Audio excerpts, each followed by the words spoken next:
Hello and welcome to tonight's online public lecture, Improving Recovery from Surgery. My name is Emma and I'll be your host this evening. Thank you very much for joining us. Over 200,000 hip and knee replacements are undertaken every year in the UK. With an ageing population and increasing pressure on the NHS, it's more important than ever that these elective operations are carried out as safely and effectively as possible. Tonight, we'll be hearing from our Orthopaedic Research Institute, who have been exploring ways to help people better prepare and recover from these operations, as well as ways to avoid having surgery altogether. Here's what we've got coming up this evening. We have two speakers this evening, Professor Tom Wainwright and Professor Rob Middleton from our Orthopaedic Research Institute.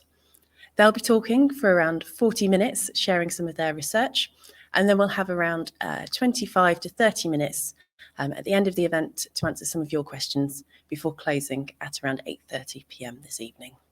This event is part of our online public lecture series where we're showcasing Bournemouth University research and the impact it's having on the world around us. Before I introduce our speakers this evening, we have a short video to share with you to introduce the work of the Orthopaedic Research Institute and our BU story.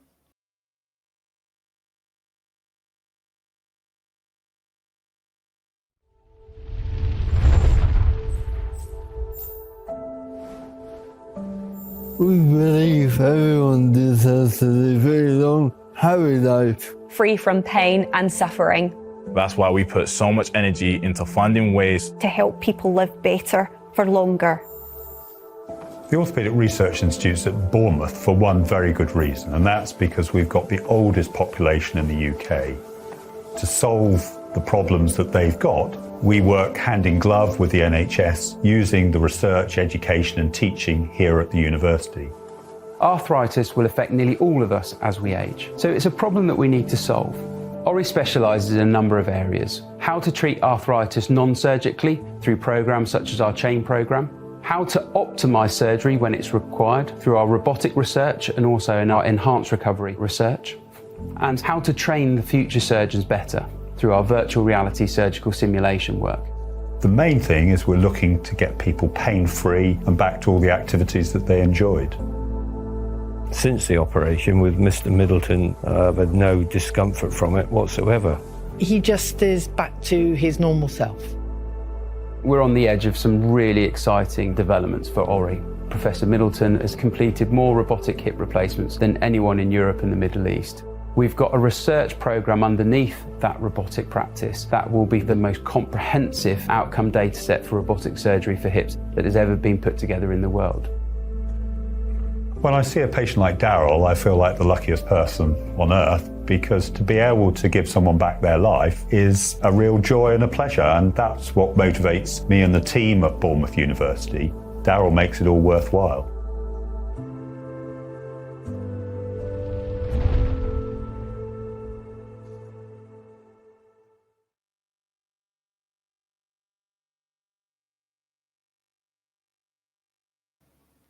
So without further ado, I'm going to hand over to Tom and Rob now so they can tell you for themselves about the work that they're doing at the Orthopaedic Research Institute and the difference it's making. Hi Tom, hi Rob, over to you. Emma. I'm Professor Rob Middleton and I'm head of the Orthopaedic Research Institute at Bournemouth University. So let me tell you a bit about the Institute. We were set up in 2015 and really it was Bournemouth University trying to respond to the health issues that we're having as a local community, but also that are affecting the rest of the country and the Western world. As you may know, we have the oldest population in the UK, Christchurch being the centre of that, and one of the highest rates of osteoarthritis of the hip and knee. And Bournemouth University wanted to make a difference to that using research and investigation. It wished to look at ways that we could prevent arthritis and treat it better.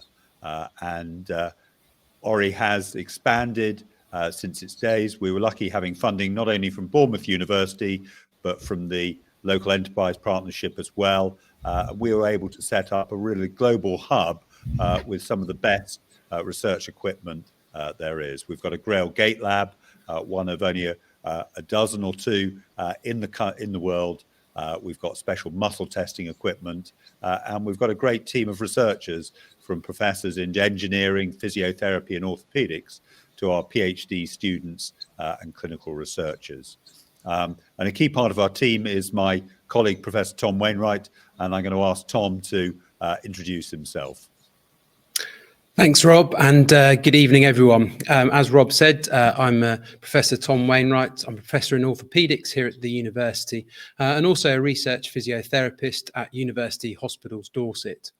I've been involved in orthopaedics and orthopaedic research for over 18 years now, initially working with Professor Middleton on research studies trying to optimise hip replacements. That led to managerial roles in the NHS, where I was manager of the Derwent Centre, which is a joint replacement centre at the Royal Bournemouth Hospital. And in 2007, we completely changed the patient pathway there to improve outcomes for our patients locally. We had great success at that, and after 2 years at leading that work, I was then asked to work nationally with the Department of Health and other hospitals around the country to help them improve their joint replacement pathways. That work then went further afield, and I've worked internationally in Australia and New Zealand, both in the private and public sector, helping organisations to improve their musculoskeletal pathways. Those are the pathways for patients with arthritis and problems of the hip and knee. In 2015, I was appointed here at the university, and as Rob just described, since then we've been building our research team with a common sort of goal that we believe that no one should suffer with arthritis. We want to research ways that we can better treat people with arthritis, and if surgery is required, we want to optimise the recovery for our patients. I'll ask Rob now to introduce his background and give us a bit of history around his career. Well, I'm a consultant orthopaedic surgeon. I was appointed at the Royal Bournemouth Hospitals and Pool Hospitals in 1999, doing general orthopaedics and trauma, but specialising in hip replacement. I've been director of trauma at Pool for 11 years, and also during the COVID pandemic, I worked as a medical commander, organising the response of the hospital to the coronavirus. I also work as a robotic hip surgeon at the Nuffield Hospital and a professor here at Bournemouth University. My interest in surgery goes back to actually when I was a boy. I knew from the age of 9 or 10 that I wanted to be a surgeon, and it was my goal to get there, and I feel very fortunate where I am today. I did my undergraduate training at Cambridge in terms of anatomy, physiology and biochemistry, and then completed my clinical training in London at Guy's Hospital.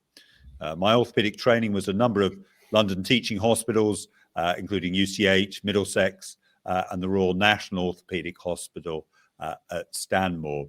And actually, while I was in London back in 1995, I was very fortunate to work with two incredible professors, Professor Justin Cobb, a surgeon, and Professor Brian Davies, an engineer.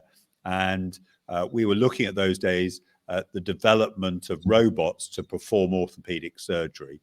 We came up with a theory of active constraint.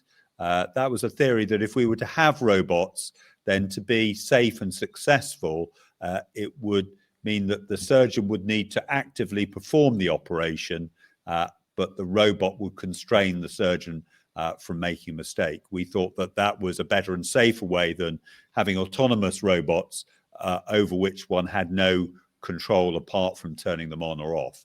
And in fact, that's turned out to be the case, and the most successful robots in the world at the moment work under the principle of active constraint.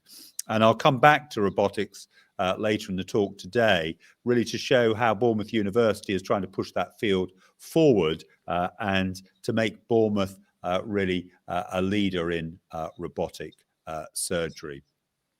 Following my training in London, I then had a King's College fellowship to Australia, where I specialised in hip replacement before coming and taking up a post at Bournemouth and Poole. So that's my background, but my passion is trying to prevent patients requiring surgery for osteoarthritis, because that's the biggest success. And then my second passion is those that have arthritis. How can we most effectively replace their joints and get them back to living fulfilling lives? So we want to learn a bit about you now to help us take this session forward. So Tom's going to explain a poll we'd like you to take part in. Yeah, so obviously the difference between online and in real life is that it's great to have for us to have an idea of who we're talking to tonight. So Adam's going to launch a poll now, and this has got a question on there that really asks you to answer what's made you join the session this evening. We're interested to know if you're a patient, if you're a healthcare professional, you may be thinking you may need hip replacement or knee replacement surgery in the future, or you may have recently had that hip or knee replacement surgery. Our aim tonight is to hopefully provide everyone who's sort of participating with some information that is useful for them. So if as many of you fill in the poll, that would be fantastic. And as we are going through the session today, we can hopefully tailor the content. As Emma said, there's also the opportunity to ask questions, which we invite you to do so. Please be aware, however, that we won't answer individual questions. We'll keep our answers general. So if you can ask those questions in a general manner, then our answers will hopefully be useful to other people on the webinar. About 25% of you are here tonight have had orthopaedic surgery. And about another 25% of you are expecting to have orthopaedic surgery. Another quarter are not due to have surgery, but you'd like to find ways of avoiding it. And around 15% of you work in healthcare and their job is relevant to this topic. And about 10% of you are just interested.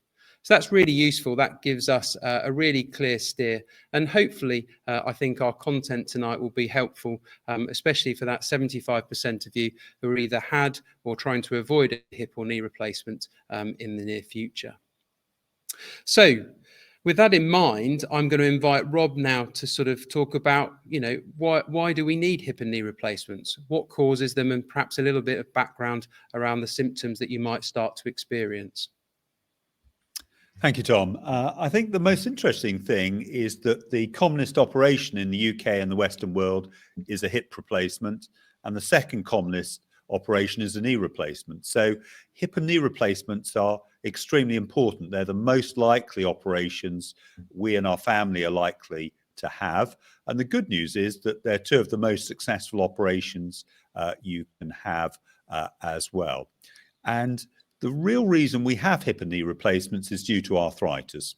About 90% of the reason for a hip and knee replacement is arthritis. About 10% of people have arthritis for other reasons, and that can be due to congenital deformity, infections, or trauma, but arthritis is the common. And it is a very common condition as well. If you're over 45, like I am, there's a 1 in 10 chance, or 10% chance, that you will have arthritis of the hip. So it's a very common condition. It's slightly more prevalent in women than men. And in the majority of cases, 80%, we don't really know what the cause is. As I said, in about 20% of the cases, it can be due to trauma, infection, congenital, but 80% it's just the hip wearing out. And what happens in both the hip and the knee is the articular cartilage, or the lining of the joint, wears away, exposing the bone, and then you rub bone on bone, and you develop a stiff, painful knee. So this is relevant in our community because of the elderly population, the high prevalence of arthritis. Now, I told you all about my training at Cambridge and London and Australia. And when I was asked to join NICE, the National Institute of Clinical Excellence, to look at the treatment of osteoarthritis in the UK, I assumed that the answer would be that it involved drugs or injections or operations. But it didn't involve really any of those things. So what NICE does, it invited about 25 experts to look at all the information in the UK and abroad, and to come up with some guidelines about the best treatment for osteoarthritis. And what surprised all of us was that the evidence was quite clear. For the majority of people in the UK, if we followed 3 core treatments, we could prevent arthritis or we could significantly improve its symptoms. And those 3 guidelines are education, exercise, and weight loss. The problem is, when I came back from NICE and was doing my clinics, there was no effective way of delivering those 3 guidelines, that we could tell patients they should lose weight and do exercise and look up about arthritis, but it was very difficult to have a call to action. So at ORI, we thought, well, we needed to respond to that. We needed to do the research behind it and really introduce programs where those guidelines could be delivered. And so I'm going to ask Tom now, who was integral in setting up some of these programs, to describe what we did at ORI and what people can do to help themselves. Thanks, Rob. And I'm going to talk now about a program that we set up about 10 years ago in response, as Rob said, called the CHAIN program. Now, CHAIN is a very loose acronym for Cycling and Education Against Hip Pain. And it's a program that we devised where we use group-based exercise using static cycling as the major exercise, along with a weekly education and advice session. This is because what's important when you start to get arthritic symptoms, commonly patients can feel in pain, whether that's their knee or their hip, and then we stop using it. We avoid activities and we stop exercising to avoid the pain. However, this, of course, can be the worst thing to do because the joint becomes stiffer and more painful, and a cycle of decline ensues. The key is finding low impact or non-impact exercise that can mobilize the joint, help strengthen the muscles around the joint, but also provide cardiovascular exercise that can release those hormones in us that not only make us feel great, but are also natural opioids. So the CHAIN program looks at a different education topic on each of the 8 weeks. We cover common questions about why exercise is good for you when you've got osteoarthritis, what kinds of exercises. We also talk about assistive devices. Should you use walking poles? Should you change your footwear? And we also cover information about supplements such as glucosamine or chondroitin or cod liver oil tablets, for an example. And we provide patients with the education and advice so that they can then self-manage their condition. We've had hundreds of patients that have passed through this program, and the results have been excellent. 80% of patients report reduction in their pain. This is either through reduced need for analgesia, improved sleeping, or reduced pain scores. But they also report improved mobility, improved strength, and improved walking distance as well. But the success is not just limited to those 80% of patients who've taken part in the program and found success. When we surveyed the 20% of patients who didn't get the improvements as much as those patients, they all reported that they're pleased they'd been on the program and they'd recommend it to others. It was just that they'd arrived to us later on in their arthritis pathway. But they felt satisfied with the program because they felt the information that we had provided helped prepare them for the future pathway if that involved surgery or other treatments. As we've developed CHAIN over the last 10 years, other programs that are similar have developed, and some of you may be aware of programs such as Escape Pain or the GLAD program. These are also based on the core principles of the NICE guidelines: education and advice, exercise, both local muscle strengthening and cardiovascular exercise, and also weight loss for those patients who are overweight, so that you can reduce the load through those weight-bearing joints, which has a very good effect at reducing the pain. So I'm going to pass over to Rob now. When exercise, education, and advice stops treating your symptoms, what can patients be looking for in terms of the signs that surgery or other treatments may be indicated? I think that's a very good question. And I think the key thing is that it's your symptoms that are important, not what the x-rays show. So it is important that the x-rays show arthritis, but not necessarily the severity of that. So although there's an association between the severity of the x-ray and your symptoms, it's not an absolute one. So there are patients with very severe arthritis on an x-ray, with minimal symptoms and they require no intervention. And on the other hand, there are people with minimal arthritis on the x-rays, but quite severe symptoms, and they do need intervention. So your GP will often organise an x-ray, and I really think it is as yes or no, is there arthritis there? The severity is subjective, and as I say, doesn't always relate to treatment. So assuming you've had an x-ray of your hip or knee and it does show some arthritis, when we look at symptoms, we're really talking about pain and disability. So hip and knee replacement are brilliant operations, and essentially they are pain relieving operations. So what level of pain do you need? Well, most people find that they can put up with pain during the day, but it's pain at night that's a problem. So if you get pain that keeps you up at night, then that affects your function the next day. So often it's the trigger of patients saying, well, I'm getting my night disturbed regularly, that makes them want to seek a hip replacement. In terms of pain relief, analgesia can help. The commonest and most effective is paracetamol, 2 tablets 4 times a day. Most people can take that, and it can be very effective. The key thing about analgesia is taking it before you get symptoms. So if you had sort of pain and stiffness after playing golf, then it's best to take the painkillers before you play golf to try and prevent it rather than treat it. So the initial drug is paracetamol. The second group of drugs would be non-steroidal anti-inflammatories like ibuprofen, naproxen. They can be very effective. In about 25% of people, they can be quite dramatic, relieving all the pain. But they do have side effects. One, they can cause stomach ulcers and bleeding.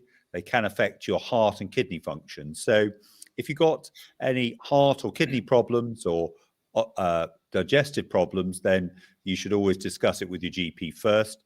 The best advice is to take the minimum amount for the shortest period. If you're going to take them regularly, then your GP will probably prescribe a drug like omeprazole, which reduces the acid in your stomach to protect it. And also, you may require blood tests once or twice a year.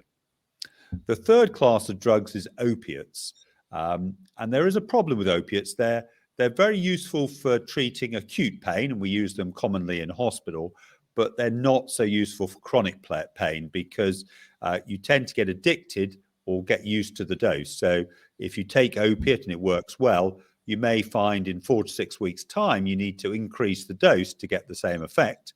And then 4 to 6 weeks' time, you need to increase it again, and then you can get side effects with it. So pain is a key symptom for requiring a joint replacement. The second is disability. So, and that's normally caused through stiffness. So if we take the hip, how do you know if your hip is stiff? Well, if you can put your shoes and socks on easily, then your hip has a good range of movement. If you can't or struggling, then it probably indicates a stiff hip. Getting in and out of a car is another example. Sometimes with very severe arthritis of the knee, you can get deformities of the knee, or you can get shortening of the leg with arthritis of the hip.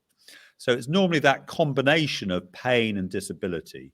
And in general, if those two are a nuisance, but you can live with them, then it's best to avoid surgery. If those two are affecting significantly your quality of life, and you've tried the things that Tom has suggested, such as exercise, weight loss, maybe using a stick, simple painkillers, then that's the time that you should consider seeing an orthopaedic surgeon to see if you'd be suitable for joint replacement. So assuming that you've got significant pain and disability and you've seen the consultant, he's put you down on the waiting list for a hip or knee replacement, what's the best way to prepare for surgery so you're going to get the best result with the least complications? So Tom's an expert in this and has done a lot of work with patients and research. So Tom, maybe you could give us your top tips for getting prepared for surgery. Absolutely. I can also start by talking about how the hospital that you'll be treated at also helps to prepare you for surgery. I'm going to talk in overview around 4 areas about optimizing yourself from a medical perspective, from a physical perspective, a psychological perspective, but then also preparing your home environment and your sort of life and context around which you're returning to after hospital. The first thing to say is that ahead of a hip replacement, all patients, no matter what hospital they're being treated at, will have a thorough pre-anaesthetic assessment. This is like a full MOT where your heart, your lungs, and all your major body systems will be checked to ensure that you're fit and you're strong enough to undergo a hip or knee replacement, which is classed as a major operation.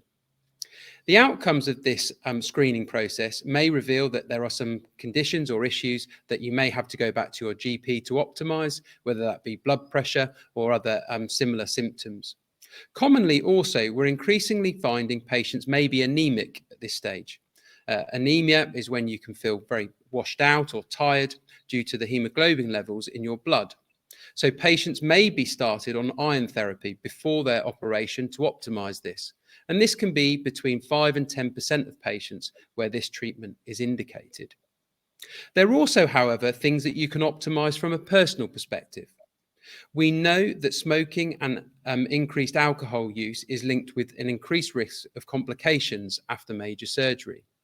So we'd encourage you to stop smoking and reduce your drinking in the weeks and months ahead of your surgery. Now, we work with Live Well Dorset, a local organisation that's funded through the Public Health Network in Dorset, and they sit in clinic with us in our outpatient department. So when patients who may be interested in pursuing these things, we direct them straight to those services so that they can get the help they need in order to stop smoking ahead of their surgery, as one example. Another real top tip is to optimize yourself physically. So this can be around reducing weight and keeping cardiovascular fitness. Now, we appreciate that quite often the hip or the knee pain make those things difficult. So you need to look at low impact or non-impact options such as swimming or hydrotherapy, but also you can get a cardiovascular workout from upper limb exercises just as well as lower limb exercises. Before your operation from a physical perspective, you need to keep as fit as possible. Quite often, patients can get their date for surgery and then stop exercising because they think, well, surgery's coming ahead, I needn't worry now. But the more that you can do to keep yourself fit so that you have the stamina and the energy reserves after your operation to complete your rehabilitation, the better. You want to ensure that you maintain range of motion in your joint that's affected. So keep doing your exercises. You want to maintain as much strength as possible. And you may want to familiarise yourself with the post-operative exercises. Most hospitals will give you a booklet that explains the procedure. And in these will be the basic exercises that you'll start to do after your operation. It's a good idea to practice these. And if there's anything you're unsure about, ask your local care team. The next thing you need to do is to prepare psychologically. For some patients, this may be their first major operation. So most hospitals have what we call pre-operative education. This can take the form of an education class run by a member of the multidisciplinary team who'll invite you into the hospital and go through what will happen when you come into hospital, what you need to do to prepare. It can also take the form of an online webinar such as this, or patient information or videos to watch. What's been shown from the literature is that this pre-operative education can reduce anxiety levels and demystify the hospital experience. So it's a good idea to read the information and answer as many questions as you can before your surgery. And the last area to think about ahead of your surgery will depend on your social situation.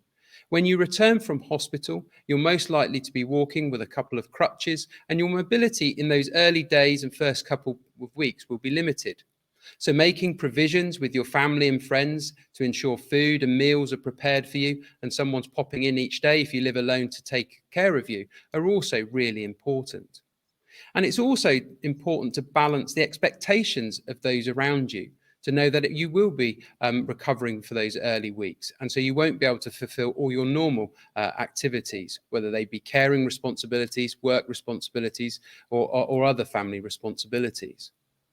So ahead of your operation, I'd urge you to follow the guidance of your local hospital. They will ensure you're optimised medically and also provide you with opportunities for having education so that you can improve your knowledge of what will be about to happen. But from a personal perspective, try to keep as active as possible and don't lose fitness in those weeks before your operation. So I'll hand over to Rob now, and he'll tell us what does happen on the day of the operation and when you come into hospital.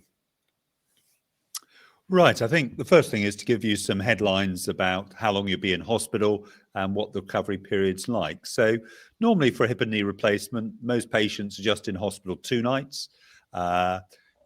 Normally at 10 days after the operation, you have the clips out, either at the GP surgery or the hospital.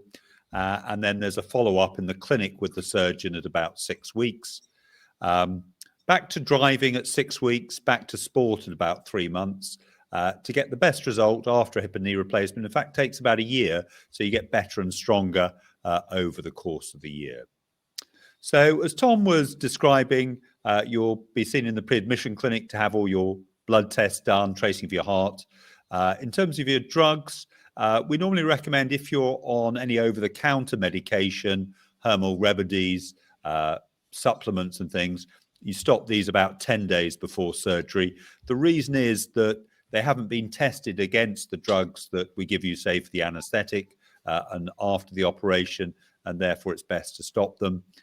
Sometimes if you're on blood thinners and things, you'll need to stop these before the operation, but your surgeon and the team looking after you will give you detailed instructions.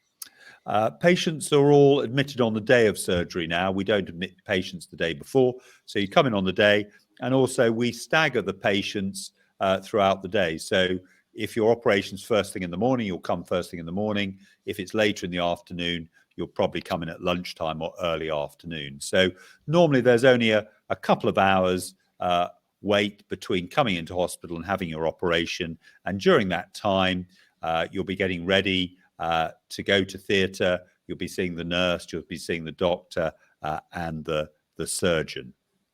After the operation, normally you'll do some physiotherapy exercises in the bed. Sometimes if you had a morning operation, we'll get you up walking. And normally on the first day after the operation, you'll have an X-ray and some blood tests. And then discharges based on your abilities. So you have to be physically fit. The wound has to be satisfactory. And normally you have to be able to get on and off the bed, walk the corridors and do a flight of stairs. And then at that stage, you can go home. Most patients would be on crutches for at least a couple of weeks. If you do really well, you may be off before then. The key thing in the recovery period is to make sure you don't have a fall. So I would say always urge on the side of caution, initially with 2 crutches, then 1 crutch, then a stick. You may find indoors that you don't need walking aids, but when you first go out of doors, I would encourage you probably to use one. It warns other people that you may have had an operation or you've got a disability there, and they give you a bit more room. And also, particularly in the winter when it's icy or wet, you don't want to have a fall.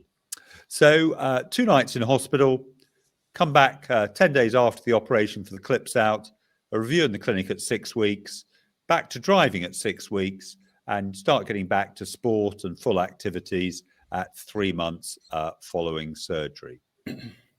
So if we assume that you've had the operation, you've been discharged from hospital, how do you make the best of your operation to recover quickly and fully? And so Tom's going to give us some tips for that. Thanks, Rob. I think the first thing to say is knee and hip replacement are different operations. And so in the early stages, there are different sort of focuses in terms of the rehabilitation and physiotherapy.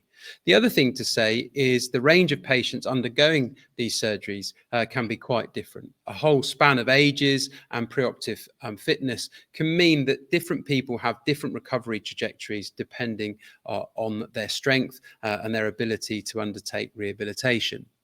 In the main, though, if we take knee replacement first, the early part of the rehabilitation is focused around managing any edema or swelling around the knee, and you can use elevation to do this, but also ice therapy, either through sort of good old bag of garden peas that's taken from the freezer, or through cryotherapy and other ice packs. But also there's a real need to ensure that you get a good range of motion in your knee.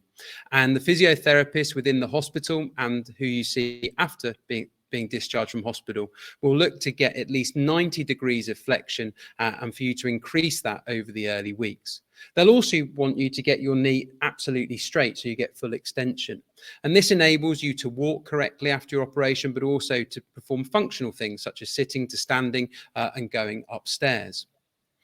They'll also work on some strengthening exercises, specifically those on the front, your quadriceps on the front of your thighs and your hamstrings, and hopefully on functional exercises that use weight-bearing positions so that we can get you back to your normal activities of daily living as quickly as possible.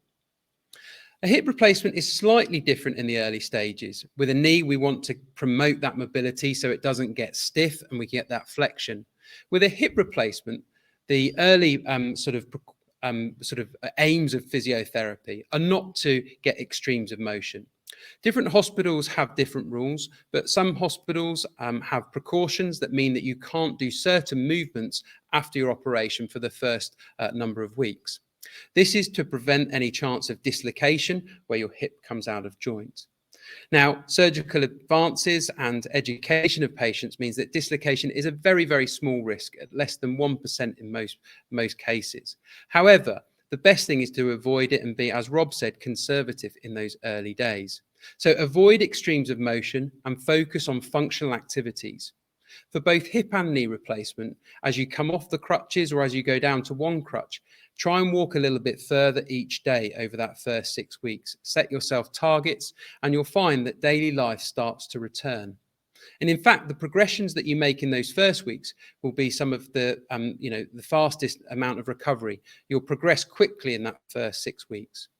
After that 6 weeks, that's when the training really starts. And if you want to return to sport and other activities, that's where you need to find a trainer or get more physiotherapy so they can tailor your rehabilitation to your personal needs and your personal aims.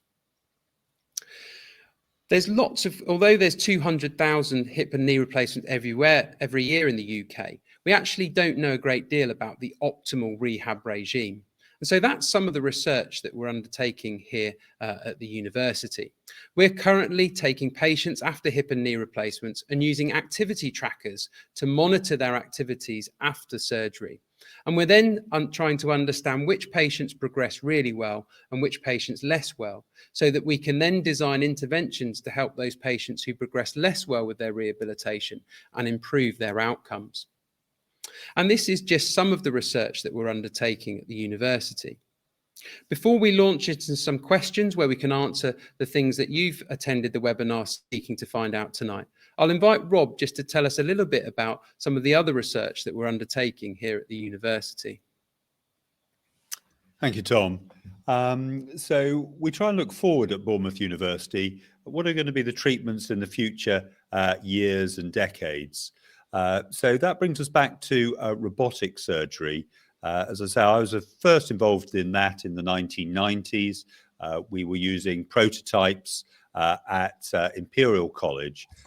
And over the next 20 years, those prototypes developed into the robots that we use today. I think the first thing to say is that the robots we're talking about are different from the current generation of robots that we see on television and read in the papers. So the robots that are used for abdominal surgery, for general surgeons, gynecologists, and urologists are different from the ones that we use to do hip and knee replacement. So in those, you normally pump a gas, carbon dioxide, into the abdomen, and then through small incisions, introduce a robot, which allows you to do very delicate operations in places that you couldn't normally reach. But it all depends on the skill of the surgeon. So the surgeon is acting like a gamer. He's using his skills to manipulate the robot. The robot itself is just an instrument. There's no intelligence in it.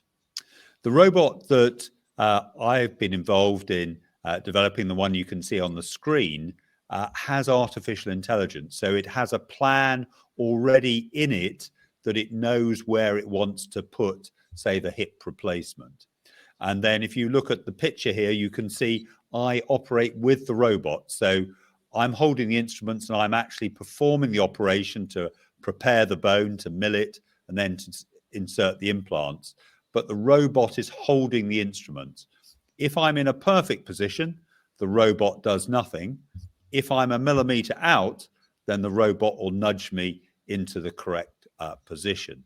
But the actual intelligence of the robot ensures that we get the hip replacement in the right position. So Bournemouth University has been doing some of the leading research in this field. At the moment, robotic surgery is only used in a very small percentage of cases. At the moment, the equipment is very expensive and there are very few surgeons trained in using these robots. However, it's predicted by the profession and the industry that by the end of the decade, about 80% of hip replacements will be performed robotically. And the advantage of robotic surgery is that it's more accurate, there's less tissue damage. What we're trying to prove at Bournemouth University is are the functional results better. So Tom was showing you the gait lab and our muscle testing equipment, but we've attracted grants from multinational companies abroad and the government to look very closely at 200 patients having robotic hip surgery and track their progress over a year and compare that with patients having standard hip replacements to see if we can show a difference. And our aim here as ORI is to help the introduction of robotic surgery into the NHS and into the UK so that by the end of the decade, the majority of hip replacements and knee replacements can be done robotically. So there are going to be big changes in orthopaedics, and I would say we're going to see more change in the next 10 years than we saw in the last 100. And to illustrate that, I've got my grandfather's set of surgical instruments from 100 years ago. And when you compare that set with the instruments that we're using today, there actually is no significant difference. But by the end of the decade, we'll find that we'll be using robots instead. And the Orthopaedic Research Institute's role is to help that change, to try and get better results from patients. So you can be assured that Bournemouth is leading the research in this field and that should help everyone in our local community. So I think at this stage, I'll hand back to Emma. Hopefully, you've heard the conversation that Tom and I have had today, but it's really now your opportunity to put some questions in the chat box or in the question box, and Emma's going to pick out some, and Tom and I are happy to use our knowledge to try and answer them the best we can. So, Emma, I wonder what questions we've got from the audience. Thank you both for that presentation. It was really interesting to hear some of the different ways in which you're supporting patients, but you're also supporting the surgeons of tomorrow as well, aren't you, in terms of helping with training and some of the equipment that you have within the lab at ORI. So perhaps you could just touch upon some of the other work that you're doing in terms of preparing surgeons and helping them adapt to those changes in technology while people pop any final questions in the question box. I'm happy to start, Robin, if you like. So one of the great advantages of being in the university environment here at Bournemouth is to collaborate with specialties that are not in medicine. And Bournemouth University has considerable expertise, for one example, in computer animation, one of the leading centres in the world. And over the last 5 years, we've been looking at the use of virtual reality and augmented reality and how we train the surgeons of the future. This is where we use systems such as the headwear and eye sets that you will have seen on the television to help simulate surgical environments for trainee surgeons so that they can learn the steps of the operation and learn how to do operations without having to actually do the operation. Now, this is really important because if you think about it, if we take air travel as one example, no one flies a plane before they've passed all the exams in a simulator. However, medicine's taken a while to catch up. We would want all of our surgeons to be practiced and trained on simulators before operating on our mother or father, for one example. And these simulators really came into their own in the COVID-19 pandemic, where there was decreased opportunities for surgeons, especially trainee surgeons, to get training experience. So we put our simulators into Poole Hospital and allowed all of the surgeons in training locally to use these simulators while operating had stopped, to maintain their skills and also use the opportunity to upskill. The work that we've done has led to a number of PhD students who have created new knowledge in this area, and we've currently and more recently working on a simulator for robotic surgery, which I wonder if Rob would just tell us about. Yeah, so the real challenge for surgeons is that the few robots that are available in the UK and Europe tend to be used by the most experienced surgeons. And therefore, there are very few opportunities for trainee surgeons to experience robotic surgery. So with our colleagues in the animation department, we've devised a virtual reality theatre together with a robot, and we've got an app support as well, so that surgeons can learn the technique of robotic surgery in virtual reality, even though they haven't got the opportunity at the moment to do that in theatre. And we also partner with the Bournemouth Nuffield Hospital, where robotic surgery is carried out, and we give opportunities for UK and international surgeons to come and assist and do robotic cases with me. So that dual approach works very well, and we're very lucky in Bournemouth University. We've got a simulation suite in Ori where you can perform hip replacements, knee replacements, spinal surgery, and arthroscopy or keyhole surgery on the hip, shoulder and knee. And the big advantage for the public is that all these surgeons are practicing on our simulators and not on you. So when they get the chance to be trained in theatres, they know how to do the procedure. And in fact, training on simulators in many countries in the world now is a prerequisite to be signed off on before you can actually operate on patients. And I think that's a very good thing. Yeah, we're very proud of the facilities we've now got at Bournemouth University. And I think that investment back in 2015 is paying dividends. And it was great to see during the COVID pandemic, really Bournemouth University taking over the training of surgeons. Many of those surgeons didn't get to operate for 4 or 5 months, and some of the trainees really got no experience for a year.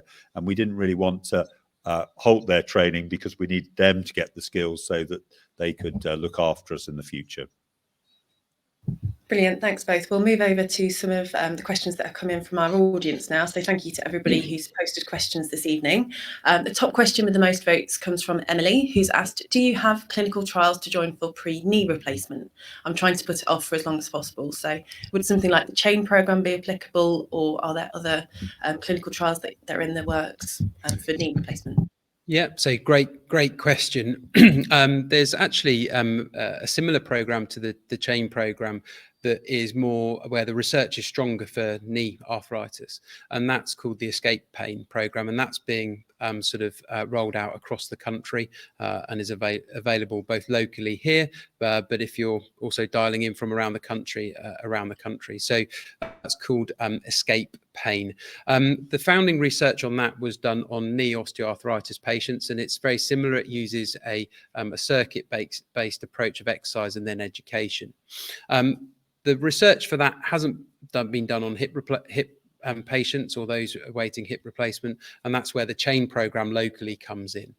That said, cycling is a very good low impact exercise that would be good for patients with both knee and hip osteoarthritis. We've got a range of different educational videos that are available via our YouTube channel, which hopefully we can either share on an email after the event or also in the chat. These go through how you can exercise with osteoarthritis, why it's of benefit, and the different modalities that we would recommend. So that actually leads in nicely to a question that's come in from Dean, who's saying, if a cycle saddle increases hip pain, would rowing be a suitable substitute? So I suppose, why is cycling so good in tackling things like hip osteoarthritis, and what alternative exercises might be useful if you find that uncomfortable? Yeah, I think we're learning things about osteoarthritis all the time.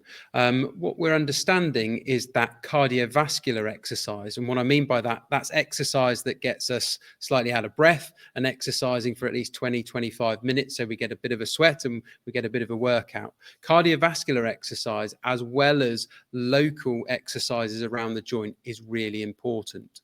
So if we go back 10 years and, a traditional sort of set of exercises with someone with either knee or hip osteoarthritis would say be, 10 bend and straighten exercises 3 times a day, 10 squat exercises 3 times a day. But if you think about it, that dosage isn't going to make a difference. Whereas if you're cycling, if you're rowing, and we take the example of cycling, if you're rotating your hip as you cycle every minute you're doing 70 revolutions. So you're getting 70 mobilizations of your hip every minute. So if you cycle for 20 minutes, you're getting in the order of thousands of that repetition of that mobility exercise. But you're also getting a cardiovascular exercise. And if we look at comorbidities associated, and when I mean comorbidities, that means other diseases that are associated with osteoarthritis. Cardiovascular disease is one of those which is strongly associated with an increased risk of osteoarthritis. So if we can train that system as well as strengthen the muscles and promote movement around the joint, then that's only going to be of benefit. So in answer to Dean, rowing is a great exercise because it is a local strengthening and mobility exercise for both the knee and the hip, but it will also give you a cardiovascular workout. With all of these exercises, if you're starting something new, start small and build up gradually. Commonly, when you've got a joint that is stiff, when you start, it will feel stiff. After a few minutes of repetitive movement, that stiffness should ease. But even if you then start to feel good, cut that first session down. Don't go until you can't feel it. Start small, 5 to 10 minutes, and then over a number of weeks, build it up, and you'll start to find the benefit. Brilliant. As Tom said at the beginning, we won't be touching on individual cases and circumstances, but Anya's asked a question around some of the side effects that could be related to her knee replacement surgery. So, Rob, perhaps you could touch on some common side effects and if there's anything people can do to avoid things like anemia before surgery to help improve their recovery afterwards. Okay, well, in terms of side effects, luckily, joint replacements are inert and they're normally made of sort of metal and plastic and they don't have really any side effects. There's virtually no evidence of sort of deep rejection. Even if people have skin sensitivities to metals, that doesn't translate into deep sensitivities. The only difference was that if you had, say, a skin sensitivity to metal or nickel, we'd avoid clips and put a dissolving suture in. In terms of things that can occur, anemia can occur after surgery. Our techniques are very much better these days with making sure that people have anemia treated before the operation. So this can sometimes mean having iron tablets or an iron infusion. Occasionally, if you have got multiple other chronic conditions and you're very anemic, we actually give you some EPO, and that's the drug that sort of cyclists abuse, professional cyclists, to get their hemoglobin up. And but a small number of our frail or elderly patients, it can be very useful. So very few patients require blood transfusions now. I would say if we went back 20, 25 years, maybe 1 in 3 had a transfusion of blood. And I would say it would be 1 or 2 in 100 now. So occasionally there is a reason, but obviously your blood count will come down a bit after the operation, but it will return to normal, normally within 4 to 6 weeks. The key thing is just having a normal diet. So plenty of fresh vegetables and fruit, lean meat, sort of carbohydrate and things as well. Swelling is very common after operations, and to prevent DVT, you're often given blood thinners, normally for about 3 weeks after knee replacement and up to 5 weeks after hip replacement. And they can be either tablets or injections. They sometimes cause a bit more swelling and bruising, but they prevent a DVT or a pulmonary embolism. As Tom's saying, swelling can be a particular problem after knee replacements, so icing can help elevation and rest and recovery. So although exercise is important, you get the benefit from exercise with adequate rest and recovery. And that includes good sleeping patterns. So you will need a bit more sleep after major surgery, and you should be aiming, everyone should be aiming ideally for sort of 7 to 8 hours a day. Some of the key things about sleeping well are having regular bedtimes and getting up at the same time. You should try and not vary these across the week, really. When you go to bed, try and avoid using laptops or computers or phones for at least an hour or so before going to bed. Stimulants like caffeine, probably ideally you want to avoid that really from lunchtime onwards, and alcohol is difficult sometimes, but avoiding alcohol in a couple of hours before you go to bed. The other thing is you don't want your bedroom too warm. That's a common mistake. You actually, your body temperature lowers by a degree or two during sleep. And so going to a coolish bedroom is actually beneficial. So I would say before and after surgery, making sure you get good rest. Complications occur. Wound infections can occur. Luckily, most of these are superficial and can be treated quite easily. The key thing is that try and keep the dressing clean and dry. If the dressing gets wet or dirty, to change it. If you notice that the wound is smelly or oozy, then get in touch with the hospital or a GP to get it cleaned. And sometimes, a short course of antibiotics are required. I think the key thing is if you're concerned, then ask for help. It's much easier to treat it early.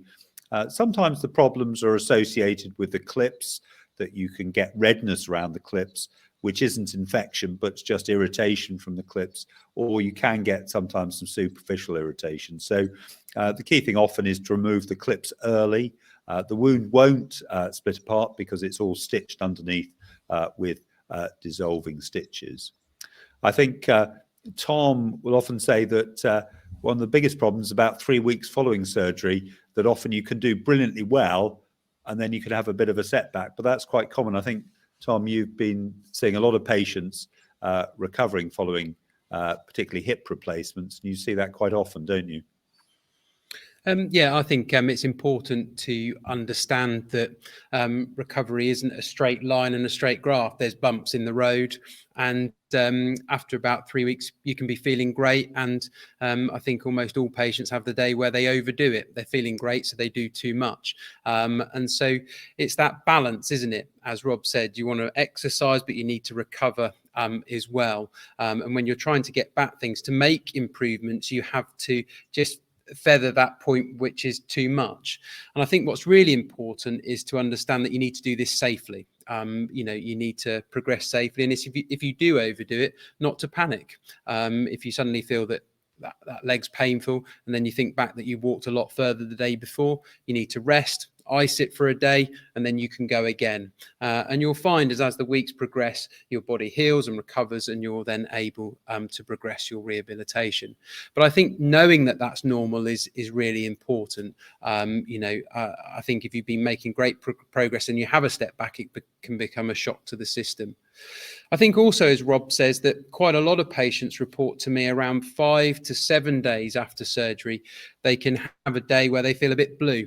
And they wonder, God, why have I done this? I can't see how I'm going to get back to where I want to be. And I think that's really before the operation, you're hyped up. It's a big event. You come into the hospital, and then it's all about getting home. And then you get home for a few days, everyone's fussing around you.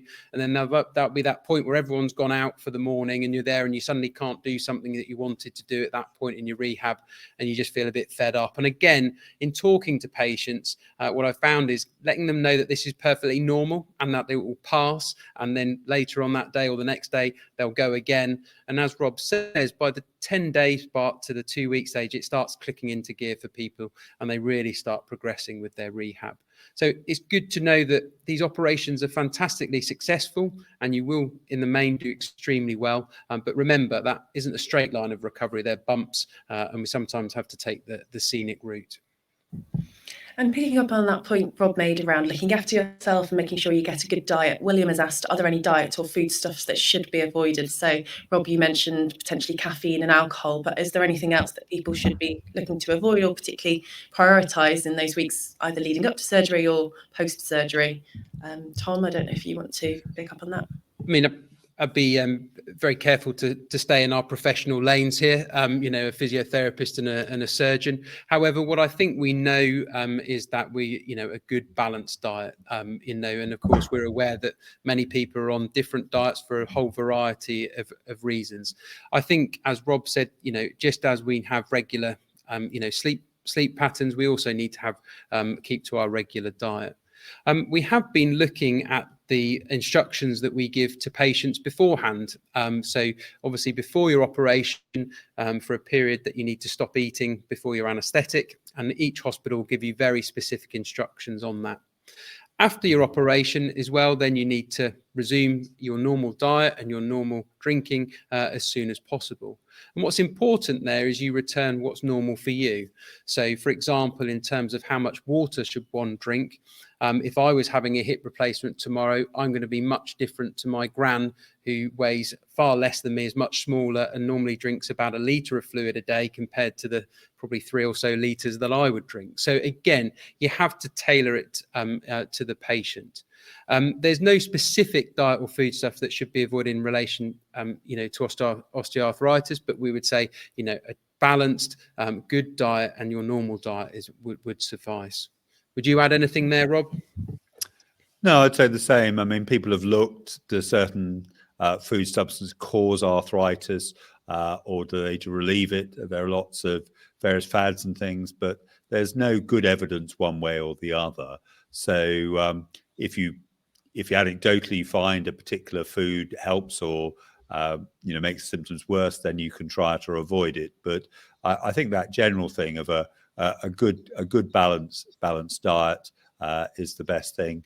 And if you do that, then hopefully you'll recover well.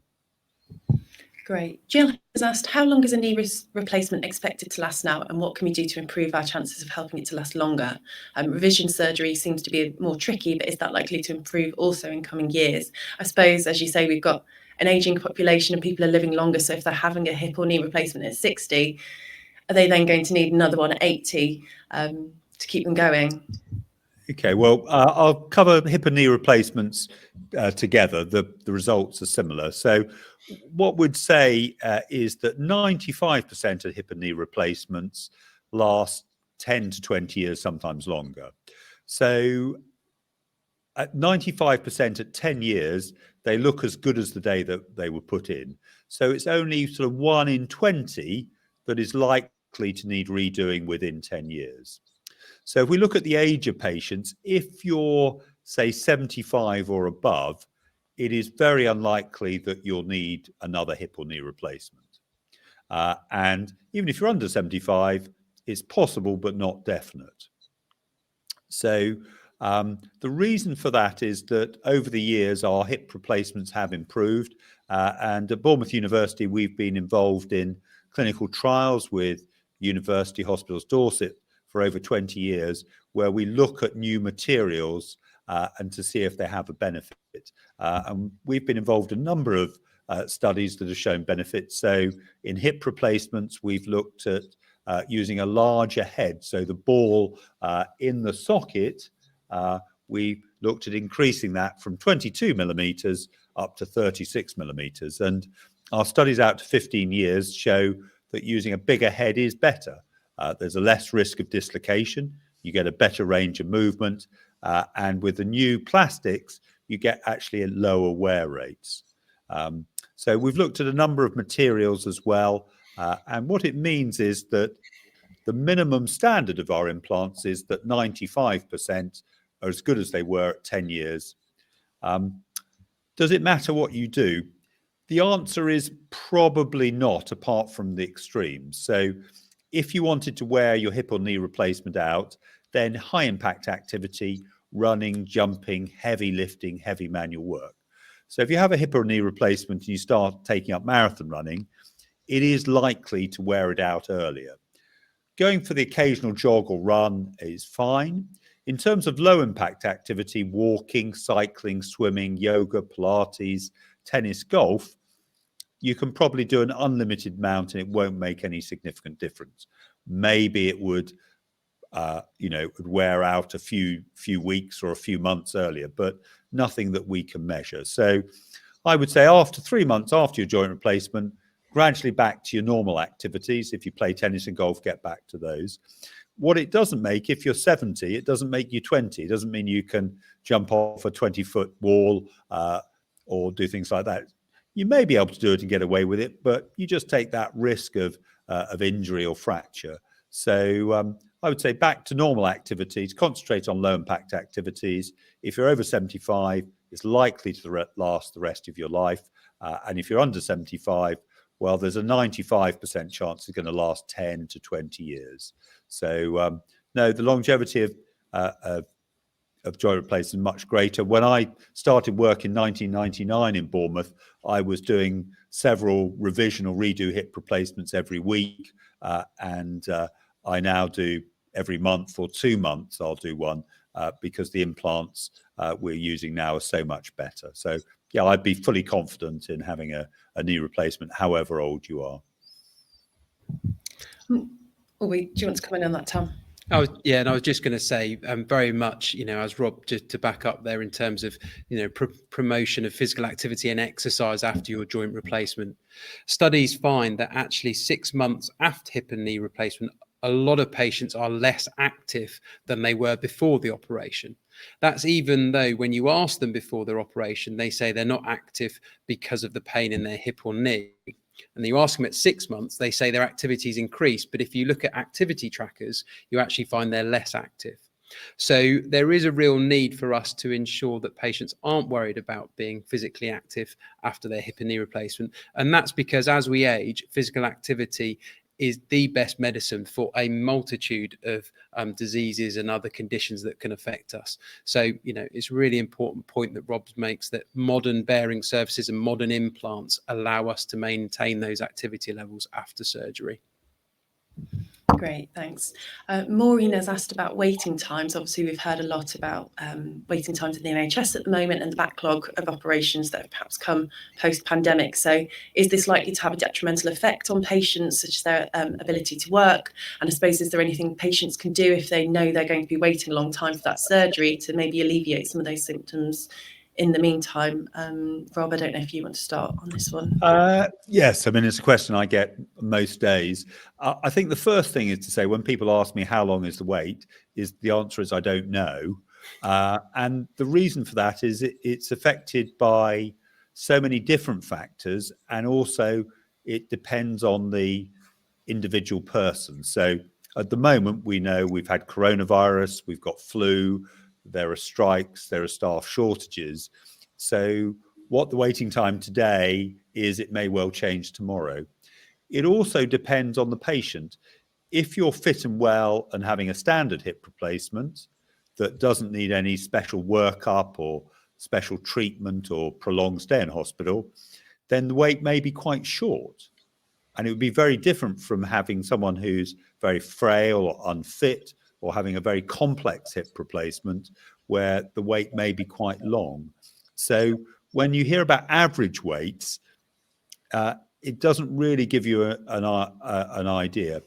All I can say is, having worked in the NHS at a sort of national level, I was seconded for 2 years to the National Institute of Improvement and Excellence, and we were looking at improving waiting times across the whole of the UK. If you look at Bournemouth and Poole, we've got some of the lowest waiting times in the country.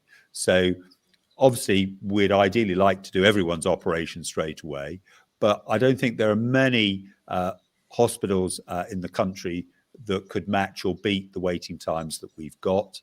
I would say even if someone quotes you an average waiting time now that's not good, things are likely to improve. We know things are worse in the winter. As the spring and summer come, as the effects of COVID wear off, as the strikes eventually resolved, and as the hospitals get back to normal, then I think our waiting times will come down. Will things inevitably deteriorate? Well, not necessarily. The key things are things that Tom said before. Work at making sure that your weight is healthy. If you're overweight, lose weight. That you do some regular exercise, you get good sleep, you get your food right. If you do that, that should help your symptoms from not deteriorating. But if you're fitter and healthier, it's going to be safer and quicker to get you through surgery. So yes, there are waiting times. We're very lucky locally. Ours are some of the best in the country, and the hospitals are working very hard to try and reduce those, and hopefully we'll get better news as the months go by. And your research has actually found that some of those approaches to help people better prepare for surgery has then reduced the amount of time that they have to spend in hospital, which then frees up capacity for other patients, I suppose. So Tom, do you want to touch briefly on some of those enhanced recovery after surgery approaches and the difference that they're making in practice in hospitals and healthcare settings? Absolutely. So you're right. We have been involved in research, under the badge enhanced recovery, which has found that if you do certain things, you can optimize a patient pathway and reduce their length of stay in hospital. But I think the reduction in length of stay in hospital is a outcome of improving care for patients. So it's very much first better and then faster. So that goes very much all the way through the pathway. What we want to do is with our approaches, is modify the surgical stress response. So when you have surgery, it's a big assault on the body. You have an anesthetic, someone takes over your body for a couple of hours, and you have a big trauma. You have a new hip or knee put in, and your body has a response to that. So we want to minimize that response. And we've done a number of things medically, but also in preparing patients before surgery. So the techniques that Professor Middleton and other surgeons use are minimally invasive. They don't cut muscle, they separate muscle very carefully. They protect the nerves and the blood vessels very carefully so that minimal tissue damage is done as they do the surgery. Our anaesthetists use techniques that we call a multimodal. So they use different types of drugs. So no longer, if we went back 20 years, everyone would have a big general anaesthetic and a slug of opioid medication that would make them very sick for the first couple of days after their operation. But as Rob was explaining, we use different spinal anaesthetics and a range of different painkillers and analgesias so that patients aren't sick after their operation. So they're able to stand up, so they're able to eat and able to walk and get on with their rehabilitation. And the key thing with these pathways of care is there's no single magic bullet. It's about everyone improving their step that little bit. And then the sort of, I suppose that equals a better pathway for a patient, which means by default, they go home sooner because they've recovered quicker.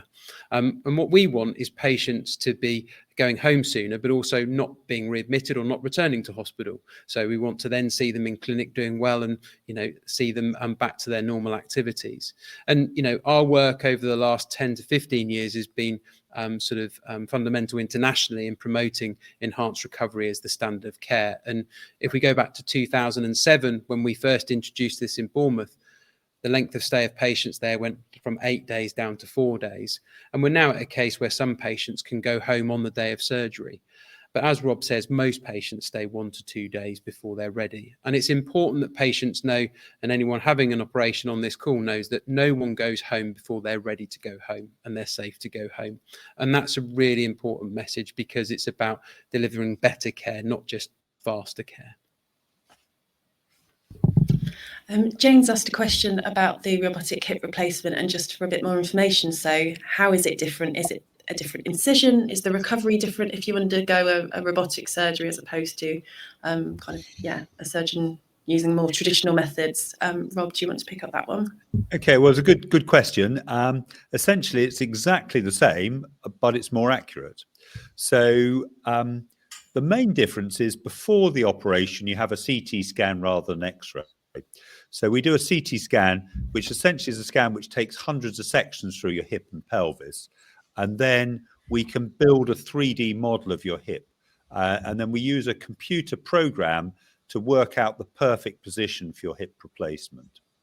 And then during the operation, I attach a satellite navigation device to the top of your pelvis. So just over the bony part of your pelvis, I make 3 tiny incisions and I put 3 screws in there, and that has a device attached. And it works a bit like the GPS of your phone. Your GPS of the phone, a satellite beams sound down to your phone, and then it reflects back, and then you can work out where you are. And we set that up in the theatres. So the robot shines light down to this array that I've attached to the pelvis, and then the robot knows where the body is. So it's got in its memory the CT scan, and then during the operation I use the same approach, so it's the same incision, and then what I have to do is I have to marry up the real anatomy to the CT scan. So I have a probe and I touch 35 points around the hip, and then the robot can match that with the CT plan. Once I've done that, then the robot knows exactly where the hip is. And then all the instruments are operated by myself. They're the same instruments, but the robot holds the instruments like that. And if I'm in a perfect position, then the robot does nothing. If I'm a millimeter out, it nudges me. And if I'm 2 millimeters out, it turns the power off. And in that way, I prepare and mill the bone and put the implant in. But for the questioner, the incision is the same. It's the same instruments and it's the same implant. So if the robot was ever to go wrong, I carry on using the same incision, the same implants and the same instruments, and just complete the operation. I've done now over 1,000 robotic hip replacements, which is the largest number in Europe. And to date, we've never had a failure of the robot. But the safety thing is, if it ever failed, I would just do it as I would normally. So the only 2 extra things is you need a CT scan before the operation, and there are 3 very small incisions just over the top of your pelvis. Apart from that, it's exactly the same in every way. The implants that we use are those tried and tested implants. They're 10A star rated, so there's a 95% chance they'll last 10 to 20 years. And I see Anya has commented that robotic surgery sounds very daunting, but it's interesting to hear your presentation. So hopefully having that information will help people to feel a bit more comfortable and confident when they hear about robotic surgery in the future. So we're running out of time, so I'm just going to ask one final question. Which just come from Jane, and it says, do you need any help with research? So I suppose if people have come along to this event tonight and heard about what you're doing and think, wow, I really want to be involved in this, are there any opportunities for them to be involved in your research or come to the Orthopaedic Research Institute and find out more about what you're doing? Well, firstly, thanks, Jane. Yeah, we're always looking to recruit patients, but I suppose it depends whether you're about to have a hip replacement or you need surgery. A good point of contact would be our website. So amongst the university website, we've got what's called a microsite. And if we haven't put it in the chat already, then we'll definitely put it in the follow-up email to this event. On that site, you can look at all the different research projects that we've got. We often have calls for some of our PhD students when they're doing smaller studies that you can get involved with. And then if you're having your operation in one of the local hospitals that we work with to have research, if you're eligible, we'll approach you via the hospital means and invite you to take part in those studies. But yeah, please do check out our website. It's got information about all our studies. And just with relevance to the last question, we've also got a YouTube channel where Professor Middleton gives a video explaining all about robotic surgery. So again, in the follow-up email, we'll link to that, and there'll be resources there that people can access if they want more information. Brilliant. I'm afraid that's all we've got time for this evening, so I'm going to have to wrap up there. But all that's left for me to say is a big thank you to Tom and Rob for joining us this evening and for sharing their insights. And a big thank you to all of you as well for coming along, for asking questions and for engaging with us. I really hope you've enjoyed tonight's event and found it useful.